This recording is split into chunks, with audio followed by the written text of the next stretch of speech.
Hello student, स्वागत है सभी का आज के सेशन में। और आज हम एक्सरसाइज 3.2 को स्टार्ट करने वाले हैं। जो हमने 3.1 में पढ़ा था, कंपेयरिंग वाले सवाल पढ़े थे, अच्छे से उनको पढ़ना है, अच्छे से समझना है, क्योंकि वो सवाल एग्जाम में मल्टीपल चॉइस में एक सवाल जरूर, एक क्वेश्चन आप लोगों को पूछा जाता है। पैरेलल लाइंस होंगी, इंटरसेक्टिंग लाइंस होंगी, या फिर हमारी जो लास्ट लाइन है कोइंसिडेंट लाइंस वो होंगी। ये हमें पता होना चाहिए, उनकी कंडीशंस हमें पता होना चाहिए। तो स्वागत है आज की इस क्लास में। आज एक्सरसाइज 3.2 को हम स्टार्ट करेंगे। सब्स्टिट्यूशन मेथड को हम पढ़ने वाले हैं आज की इस क्लास में, जो आपको यहाँ पर दिखाई भी दे रहा होगा। प्रीवियस क्लासेस, प्रीवियस एक्सरसाइज अगर किसी भी बच्चे ने, किसी भी स्टूडेंट ने नहीं देखी है, जाके प्लेलिस्ट अवेलेबल है, सीरियल वाइज आप जाके वहां पर पढ़ सकते हैं। हर एक सवाल आप लोग सीख सकते हैं। लाइक जरूर करा करो, जो भी बच्चा इस क्लास को देख रहा है लाइक जरूर करके जाएंगे। शेयर अपने सभी उन दोस्तों से कर दीजिए जो इस बार क्लास 10th में हुए हैं। चलिए, पहला सवाल हमारी आज के इस क्लास का, solve the following pair of linear equations bye substitution method. Substitution method होता है वैल्यूज को सब्स्टिट्यूट करके हमें एक आंसर निकालना होता है। ठीक है, पहला सवाल हमारे सामने है, x प्लस वाई बराबर हमें 14 दे रखा है। पहली इक्वेशन x माइनस वाई बराबर 4, इक्वेशन नंबर 1, इक्वेशन नंबर 2। अब हमें सब्स्टिट्यूट करने का मतलब होता है कि कोई भी एक इक्वेशन से आप x की वैल्यू निकाल लो या y की वैल्यू निकाल लो, और वो वैल्यू आप इक्वेशन नंबर 2 में रख दीजिए, या 2 से निकाल लो, फर्स्ट में रख दो 2 से निकाल के। तो मैं पहली इक्वेशन को ले लेता हूं, x प्लस में y बराबर 14 है। अगर मैं यहां से x की वैल्यू निकालना चाहूं तो मेरी क्या बनेगी, 14 माइनस वाई, ये मेरे पास बन जाएगा। ठीक है, 14 माइनस वाई। अब ये जो x की वैल्यू आई है ना, इसको आप पुट कर दीजिए इक्वेशन नंबर 2 में। इक्वेशन नंबर 2 है x माइनस वाई बराबर 4। x की जगह पर हमें पुट करना है 14 माइनस वाई सेम रहेगा, बराबर में 4। तो 14 माइनस वाई बराबर 4, 14 माइनस 2y बराबर 4। अब लीनियर इक्वेशन सॉल्व करना सभी बच्चों को आता होगा। क्या हो जाएगा, 2y चला जाएगा उस साइड में और ये हमारा 10, तो y की वैल्यू आ जाएगी 5। हमें सिर्फ सॉल्व करना था पेयर को, तो y की वैल्यू मेरे पास आ गई है। और अगर y की वैल्यू आ गई है तो या तो इक्वेशन नंबर पहली में रख दो y बराबर 5, या इक्वेशन नंबर दूसरी में रख दो और आंसर निकाल दीजिए। तो मैं दूसरी में रख रहा हूं, x माइनस 5 बराबर 4, x की वैल्यू आ जाएगी 4 प्लस में 5, तो x बराबर हमारे पास 9 आंसर आ गया। तो अवर जो आंसर होगा ना, हमारा आंसर वो 9 और 5 हो जाएगा। 9 x की वैल्यू हो गई, 5 y की वैल्यू हो गई। ये होता है सब्स्टिट्यूशन मेथड। बहुत इजी मेथड है, आराम से सारे सवाल कर पाएंगे हम सभी, है ना। अगला सवाल देख लेते हैं, एस वाला। ये फ्रैक्शन में हमें दे रखा है, बट इजी सवाल है ना, फ्रैक्शन में है बट इजी सवाल है। समझने का प्रयास सब लोग करेंगे बस सवालों को, तो आपको आसानी से समझ में आएगी। s माइनस टी बराबर 3, इक्वेशन नंबर 1। एक हमारे पास है s अपोन में 3 प्लस में t अपोन में 2 बराबर में 6, इक्वेशन नंबर 2। लेकिन इस सवाल में आप क्या करिए, इसको स्टैंडर्ड इक्वेशन में, स्टैंडर्ड फॉर्म में ले आइए। आप स्टैंडर्ड फॉर्म में कैसे लाऊंगा, एलसीएम लेके। 3 और 2 का एलसीएम होता है 6। उम्मीद यही करूंगा कि एलसीएम सबको आता होगा। ठीक है, 3 दूनी 6 हो जाएगा और 2 पंजू 10 हो जाएगा, प्लस 2 तिये 6 और 3t आ जाएगा बराबर 6। तो जो इक्वेशन बनेगी 10 प्लस में 3t बराबर 36, ये इक्वेशन नहीं बन जाएगी, इक्वेशन नंबर 3। अब 2 को भूल जाइए, सिर्फ इक्वेशन 1 एंड 3 मेरे पास है, यहां से क्वेश्चन सॉल्व होगा आपका। समझ रहे हो मेरी बात। तो कैसे, सॉरी ये s था हमारा यार, मैंने 5 ले लिया, ये s था ना।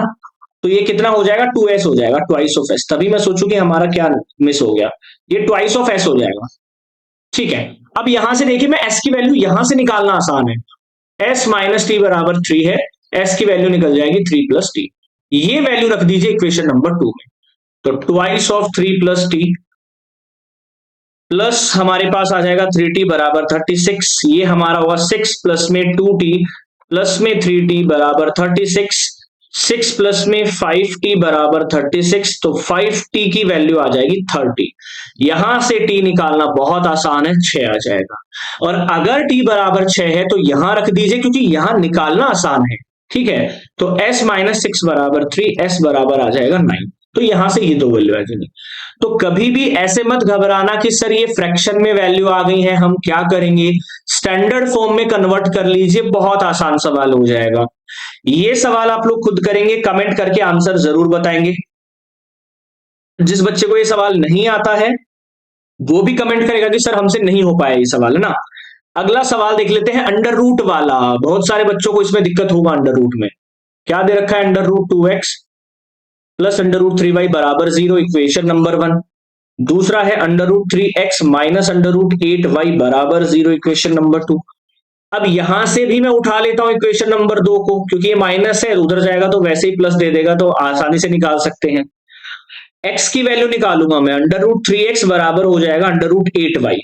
x की वैल्यू आ जाएगी अंडर रूट 8y अपॉन में under root 3। Simple. Under root देखकर ऐसे नहीं सोचना है स्क्वायर रूट देखकर कि सर ये बहुत हार्ड सवाल है, हार्ड कुछ भी नहीं होता है ना, सीखोगे तो हार्ड नहीं है। अब ये x की वैल्यू मैं रख दूंगा किसमें, 2 अंडर रूट 2x प्लस में अंडर रूट 3, ठीक है, y बराबर 0। अंडर रूट 2 इंटू में अंडर रूट 8y अपॉन में under root 3 plus under root 3y बराबर 0।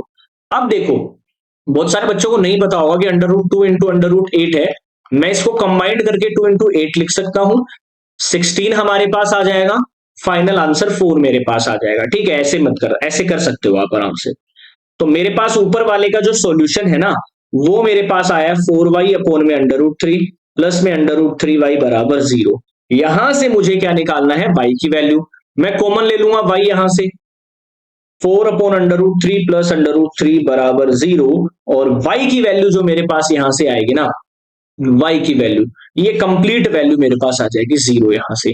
और अगर y 0 है तो x की वैल्यू भी क्या होगी, 0 होगी। दोनों 0 होंगे अगर y 0 है तो, निकाल के देख सकते हैं आप सभी लोग। ये सवाल अगर सबको समझ में आ रहा हो, सब्स्टिट्यूशन मेथड बहुत इजी है। किसी भी एक इक्वेशन से वेरिएबल की वैल्यू निकाल के दूसरे में पुट करना है, उसी को सब्स्टिट्यूशन मेथड कहते हैं। ठीक है, अब एक पॉइंट वाला सवाल भी देख लेते हैं। बहुत सारे बच्चों को इसमें डाउट होगा ना, सर पॉइंट वाला कैसे करेंगे। 0.2x plus 0.3y 1.3। अब इसको स्टैंडर्ड में चेंज करेंगे, सबसे पहला काम। ठीक है, तो स्टैंडर्ड में चेंज कैसे कर सकते हैं ये भी देखना है। डेसिमल हटेगा, नीचे कितना आ जाएगा, 10। डेसिमल हटेगा, नीचे 10 आ जाएगा। डेसिमल हटेगा, नीचे 10 आ जाएगा। समझ रहे हो मेरी बात।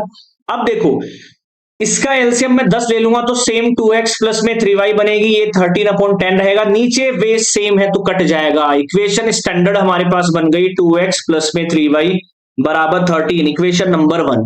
ऐसे ही सेम इसमें भी एक एक पॉइंट में डेसिमल है, ये डायरेक्ट मैं कर रहा हूं 4x प्लस में 5y बराबर में 23, इक्वेशन नंबर 2। यहां से आप सब्स्टिट्यूशन खुद से कर सकते हैं, या तो इस इक्वेशन से x की वैल्यू उठा लो या y की वैल्यू उठा के इसमें पुट कर दीजिए, आपके पास दोनों आंसर यहां से आ जाएंगे। सेम अगला सवाल, इसको भी ध्यान से देख लीजिए। एलसीएम लेके पहले इसको कन्वर्ट करना है। ठीक है, पहले इसको कन्वर्ट करना है, कन्वर्ट इनटू स्टैंडर्ड फॉर्म।